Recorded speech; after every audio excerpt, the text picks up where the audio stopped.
Chairman PTI की गिरफ्तारी के बाद जो दीगर किरदार हैं उनकी गिरफ्तारी का भी मुतालबा किया जा रहा है। एक तरफ उनके वकला की टीम की आज उनसे मुलाकात हुई, उनके वकील नईम परजोता उनसे मिल के आए हैं और फिर उनकी तरफ से सहूलियात का मुतालबा भी किया जा रहा है कि जेल में उन्हें वो सहूलियात फराहम की जाए, कूलर फराहम किया जाए, वहाँ पर बेटर क्लास नहीं बल्कि ए क्लास कैटेगरी की जेल में रखा जाए। इस तरह के मुतालबात भी किए जा रहे हैं और फिर ये कहा जा रहा है कि जब पहली ही समाअत होगी इस्लामाबाद हाई कोर्ट के अंदर को रिलीफ भी मिल जाएगा, जिसके चांसेस वैसे तो कम दिखाई देते हैं, लेकिन अगर रिलीफ मिल भी जाता है इन केस तो केसेस इतने ज़्यादा हैं, दर्जनों केसेस हैं ऊपर तले कि एक और दरिया का सामना था मुनीर मुझको। मैं एक दरिया के पार उतरा तो मैंने देखा, यानी एक से निकलते हैं तो दूसरे में धर लिए जाएंगे। नैब की तरफ से पूरी तैयारी कर ली गई है अलकादर ट्रस्ट केस के अंदर भी, और वादा माफ गवाहान की जो एक तवील फहरिस्त है उस केस में भी, जिसमें आजम खान तो हैं ही, जुल्फी बुखारी भी किसी न किसी जगह पर तैयार हो रहे हैं, फराह गोगी भी उसका एक अहम किरदार है और उसके साथ साथ एक बिजनेस टाइकून भी हैं। तो इस सारे मामले पर बात करेंगे। सबसे पहले इस वक्त हमारे साथ राना अबरार खालिद साहब मौजूद हैं, जिन्होंने राइट टू इन्फॉर्मेशन एक्ट के तहत सबसे पहले तोशा खाना की डिटेल्स मांगी थी, ज़ेर अताब भी रहे थे, इनके क्रेडिट पर तोशा खाना की स्टोरी भी है। अस्सलाम वालेकुम राना अबरार खालिद साहब, बहुत बहुत शुक्रिया आपके वक्त के लिए। राना साहब, सबसे पहले तो मुझे बताइएगा कि आपके क्रेडिट पे ये स्टोरी है तोशा खाना की, जिसके बाद ये बहुत लाइमलाइट में आ गया, बड़ा ग्लोरीफाई हुआ केस और साल हा साल चलता रहा। फाइनली आपको लगता है ये कंक्लूसिव जैसे हुआ है, ये वाकई अंजाम को पहुंचा है या पिक्चर अभी बाकी है? जी थैंक यू रेहान। बात यह है कि बिल्कुल आपने जो आखिरी बात की ना कि पिक्चर अभी बाकी है। ये तो टोटल जो तोशाखाना स्कैंडल है उसका 10% पार्ट बामुश्किल होगा ये तो, क्योंकि ये तो सिर्फ था कंसीलमेंट के हवाले से, इलेक्शन कमीशन का रेफरेंस था, उसके ऊपर डिसीजन हुआ है और ये साबित हो गया कि इमरान खान ने ये तहाइफ डिक्लेयर इसलिए नहीं किए क्योंकि उन्होंने चोरी की हुई थी।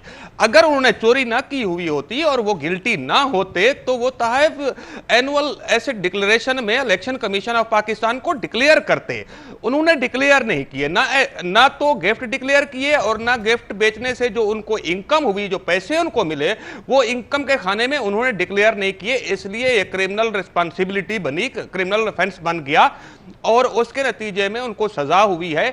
लेकिन आज जो इमरान खान के वकील कहते हैं ना, तो ये वाली बातें जो आज वो दलाइल दे रहे हैं मीडिया के लोगों के सामने, ये उन्होंने एडिशनल सेशन जज की कोर्ट में पेश नहीं किए हैं वो दलाइल, बल्कि मीडिया के सामने आकर डिसइंफॉर्मेशन फैला रहे हैं। क्योंकि अगर इनके पास ये वाले फैक्ट होते जो कि मीडिया के सामने प्रेस कॉन्फ्रेंसों में उनके वकला पेश कर रहे हैं, अगर ये उनके पास सबूत होते तो इमरान खान जो उनका मुवक्किल है वो बरी हो चुका होता, लेकिन वो बरी नहीं करवा सके हैं। क्यों?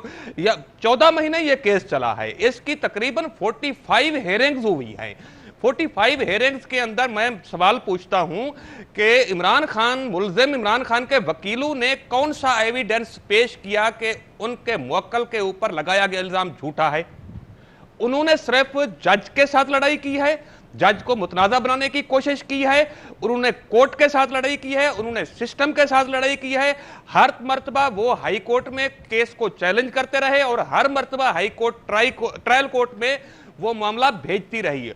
उन्होंने सुप्रीम कोर्ट में जाकर केस को चैलेंज किया, वहां से भी उनको कामयाबी नहीं हुई। तो अब मजीद वो क्या चाहते हैं? अब वो यही चाहते हैं कि फौरी तौर पर चेयरमैन पीटीआई को वहां से रिलीज करा लें। अब वो ये क्या है चेयरमैन पीटीआई को आज नईम परजोता जो उनके वकील हैं कि इस्लामाबाद हाई कोर्ट में ये जो हेयरिंग होगी, फर्स्ट हेयरिंग में ही आपकी जमानत का परवाना जारी हो जाएगा।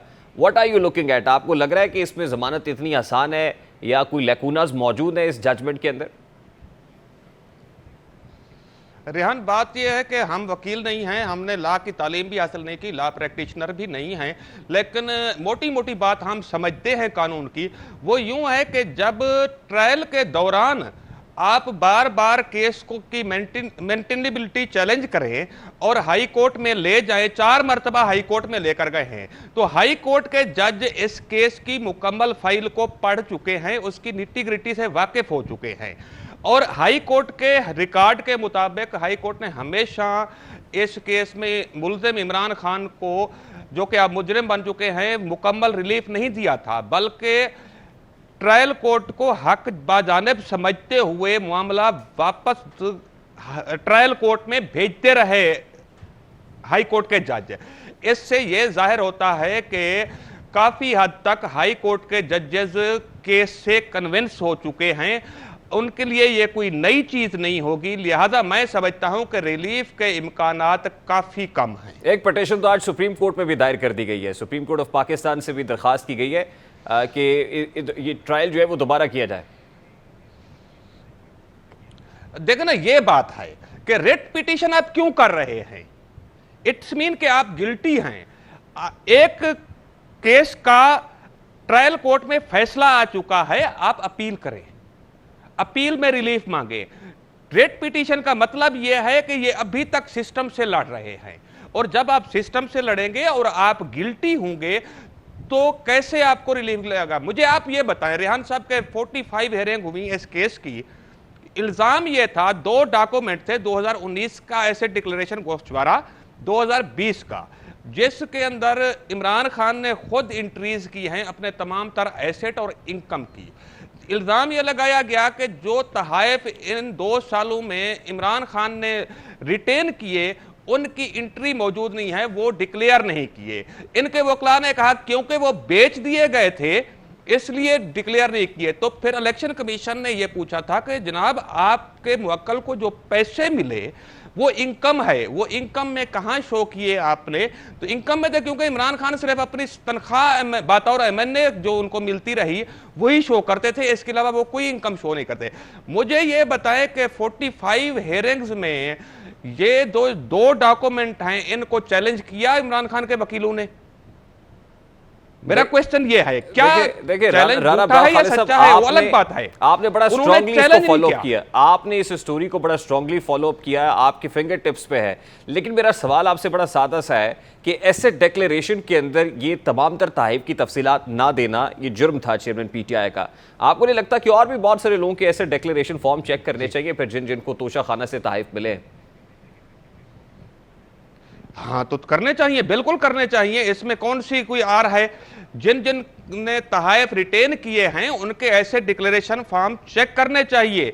जिन्होंने, ये तो प्रेसिडेंट बन गया ना अब कि तहाइफ डिक्लेयर करने होते हैं, जिन्होंने डिक्लेयर नहीं किए हैं उनको उसी तरह के ट्रायल का सामना करना पड़ेगा जिस तरह इमरान खान मेरा सवाल आपसे राना साहब, मेरा सवाल आपसे ये कि फिर राइट टू इंफॉर्मेशन एक्ट के तहत आप वो तफसीलात भी मांगेंगे? देखिए मेरी बात सुने, मैंने जो करना था उसको तो पहले आप थोड़ा सा कंसीडर करें ना कि 2002 से 2023 तक का तमाम रिकॉर्ड गैर मुल्की तहाइफ का, तोशा खाने का, मेरी वजह से मेरा जो फैसला था पाकिस्तान इंफॉर्मेशन कमीशन का, उस पर इंप्लीमेंटेशन करते हुए ये पूरा क्रेडिट आपका पब्लिक के सामने आ गया है। अब पाकिस्तान के अंदर कम से कम 5000 एफिशिएंट रिपोर्टर मौजूद है, प्रिंट और इलेक्ट्रॉनिक मीडिया का, डिजिटल मीडिया का, जिनको हम वाकई कॉम्पिटिटिव समझते हैं। 5000 उनकी तादाद है कम से कम। उनके पास मैंने ओपन फील्ड कर दी है उनके सामने कि आप आए, इस डेटा को स्क्रूटनाइज करें, इसको एनालाइज करें, जिसकी जो कमी बेशी निकलती है उसको रिपोर्ट करें। सिर्फ मैंने तो नहीं सारा रिकॉर्ड फिर ये एक्सपोज भी करवा दिया है, अब उसको मैं स्क्रूटनाइज करूं। मैंने भी एक स्टोरी दी थी इस के हवाले से, इस रिकॉर्ड में से मैं आपको उसका लिंक भेज दूंगा। लेकिन ये काम सबको करना चाहिए, और खास तौर पर जो अपने आप को एग्रीव्ड समझते हैं, पीटीआई के लोग या पीटीआई के सपोर्टर जर्नलिस्ट जो हैं, उनको तो लाजमी करना चाहिए ना कि जिन जिन के ऐसे डिक्लेरेशन में ये तहाइफ नहीं है और उन्होंने तहाइफ रिटेन भी किए थे, उनके ऐसे डिक्लेरेशन निकलवाएं और उनको रिपोर्ट करें, और उनके खिलाफ भी इसी तरह के केसेस बनेंगे। अपने इदारों पर एतमाद करें। ये राइट डायरेक्शन है, जो आपने क्वेश्चन किया है ये बिल्कुल राइट डायरेक्शन है, ये करना चाहिए। बजाय सिस्टम से लड़ने के, एक आदमी को बचाने की खातिर तमाम का चैप्टर क्लोज करना चाहते हैं पीटीआई के लोग। ठीक, ये मेरा पॉइंट जरा ध्यान में रखें कि पीटीआई के लोग चाहते हैं कि सिर्फ एक शख्स को बचाने के लिए तमाम को छोड़ दिया जाए। हम कहते हैं कि जिसने जो भी कोई गलत काम किया है उन सब को एक्सपोज किया जाए और उन सब के खिलाफ कानून का इतलाक होना चाहिए। बिल्कुल, और एहतसाब अक्रॉस द बोर्ड होना चाहिए। आप मशवरा दे रहे हैं एग्रीव्ड पार्टी को भी कि फिर बातें ना करे, ट्विटर के ऊपर ट्वीट्स ना करें, बल्कि राइट टू इन्फॉर्मेशन एक्ट के तहत जो ओपन फील्ड आपने दिया उसको एक्सरसाइज करते हुए बाकी लोगों की डिटेल्स भी सामने ले आए। अब राणा साहब मुझे बताइएगा, इस पर्टिकुलर केस में चेयरमैन पीटीआई तो एक किरदार है, इसमें कुछ पर्दा नशीनों का भी नाम आता है, कुछ लोग और भी हैं। आपकी इंफॉर्मेशन क्या कहती है, वर्किंग क्या कहती है, अभी और कौन कौन से लोग इसमें एक्सपोज होंगे जो चेयरमैन पीटीआई के राइट लेफ्ट बैठे हुए थे, जो बेनिफिटेड हैं? वो इस तरह से है कि अभी तो हम कर रहे हैं 10%, 10% ऑफ दी टोटल स्कैंडल को डिस्कस किया है अभी तक हमने। पिछले प्रोग्रामों में काफ़ी मर्तबा आपके प्रोग्राम में मैं ये बातें कर चुका हूं। जो टोटल स्कैंडल है ना, उसके ऊपर मेरी इंफॉर्मेशन के मुताबिक नैब बड़ी तेज़ी से काम कर रहा है। नैब के पास सेकंड फेज में है इन्वेस्टिगेशन, और वो जल्द ही कंक्लूड होने जा रही है। मेरी ये भी इंफॉर्मेशन है कि आप चाहे तो मैं बताऊं वरना ना बताऊं, चलो, लेकिन नैब की इन्वेस्टिगेशन मेरे ख्याल में देखें, नहीं मैं नहीं बताऊंगा, क्योंकि उसमें जो होता है कि इदारों की इन्वेस्टिगेशन किसी ना किसी तरीके से मुतासर हो जाती है। मैं वो इंफॉर्मेशन शायद ना दूं तो अच्छी बात है। चले, उसका दायरा कार क्या है ये बता दें, क्या जल्द कंक्लूड होने वाली क्या है, उसका स्कोप क्या है उस इन्वेस्टिगेशन का? स्कोप ऑफ वर्क ये है कि उसमें जितने तहाइफ इमरान खान ने हासिल किए गैर मुल्की दौरों के दौरान, और जो डिक्लेयर हुए और कुछ ऐसे हैं जो कि डिक्लेयर नहीं हुए तोशाखाना में, तोशाखाना के अंदर उनकी एंट्री नहीं है, उन सब को इन्वेस्टिगेट कर रहा है नैब। और उसमें जो इलाइड रेस्पॉन्सिबल है, जिसमें जुल्फी बुखारी है, जिसमें इमरान खान की बेगम साहिबा है। लेकिन रियान साहब, मैं आपको एक, मेरी शायद उम्र आपसे थोड़ी बड़ी होगी, हम दोनों जर्नलिस्ट हैं, कि मैंने कभी भी जो ये लोग हमें ट्विटर पर गालियां दे रहे हैं, आपको भी दे रहे हैं, मुझे भी दे रहे हैं, बहुत सारे जर्नलिस्टों को, सलीम साफी साहब को, लेकिन आज तक मेरे मुंह से उस खातून के लिए सिर्फ यही लफ्ज निकला है कि इमरान खान की बेगम साहिबा। मैंने तो उनका नाम तब कभी नहीं लिया। हमारी खानदानी इखलाकियात हमें इस बात की इजाजत नहीं देती है कि हम किसी खातून के बारे में कोई ऐसी वैसी बात करें जब तक कि वो गिल्टी ना हो जाए। बेगम साहिबा को भी बुलाया हुआ है, शाह महमूद कुरैशी साहब को भी बुलाया था, फवाद चौधरी साहब को भी बुलाया था। इसके अलावा भी कुछ ऐसे किरदार हैं जिनके नाम एक्सपोज नहीं किए हैं नैब ने, उनके तक भी दायरा कार ये जाएगा, और ये इन्वेस्टिगेशन जल्द ही कंप्लीट होकर नए बोर्ड में मंजूरी के लिए जाएगी। और मैं समझता हूं कि शायद चंद हफ्तों के अंदर ये रेफरेंस नैब कोर्ट में चला जाएगा, और फिर इमरान खान को रियल ट्रायल का सामना होगा। ये तो समझ लें कि 10% या 8% मामला था कंसीलमेंट का, लेकिन जो मिसकंडक्ट है ना, नैब के फिगर्स के मुताबिक ये कोई 6 अरब के करीब मामला है। ये जो तोशाखाने के गिफ्ट्स हैं इमरान खान के, ये 6 अरब रुपए तक का मामला है तकरीबन। तो इसमें मतलब है कि फिर सारी चीजें सामने आएगी। तो राणा साहब, वॉल्यूम ऑफ करप्शन तो फिर बहुत बड़ा है। एक बात है कि जी जी जी जी, आप ये बात कंप्लीट करें। बहुत बड़ा है जी।